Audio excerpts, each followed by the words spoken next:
নমস্কার, আবারও চলে এসেছি শ্রী শ্রী মা সারদা মুনির কথা নিয়ে। তাদের সম্পর্ক ছিল রহস্য তন্ময়তায় ঢাকা। সাধারণ মানুষ এই সম্পর্কের আসল রূপটি উদ্ঘাটন করতে পারবে না।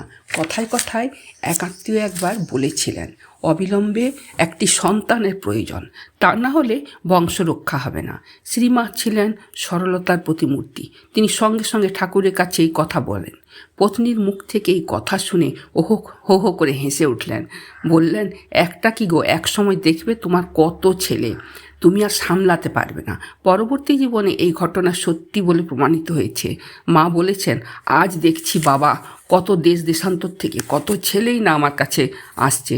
ঠাকুরের প্রতি শ্রীমায়ের অন্তর ছিল ভালোবাসার গভীর টান। স্বামীকে তিনি সাক্ষাৎ দেবতা হিসাবেই শ্রদ্ধা করতেন। সকাল থেকে রাত অবধি স্বামীর সেবা করতেন। কখনো মুখ ফুটে নিজের অসন্তোষের কথা বলেনি।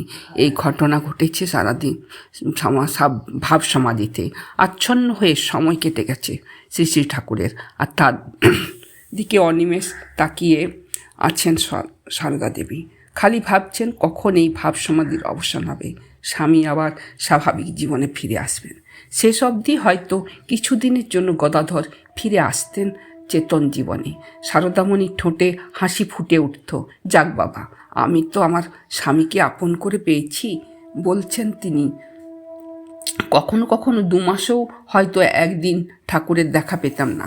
মনকে বুঝাতুম, মন, তুই এমন কি ভাগ্যি করেছিস যে তুই রোজ রোজ ওর দর্শন পাবি।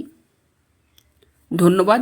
আমার ভিডিও ভালো লাগলে অবশ্যই লাইক কমেন্ট করবেন আর সাবস্ক্রাইব করতে ভুলবেন না।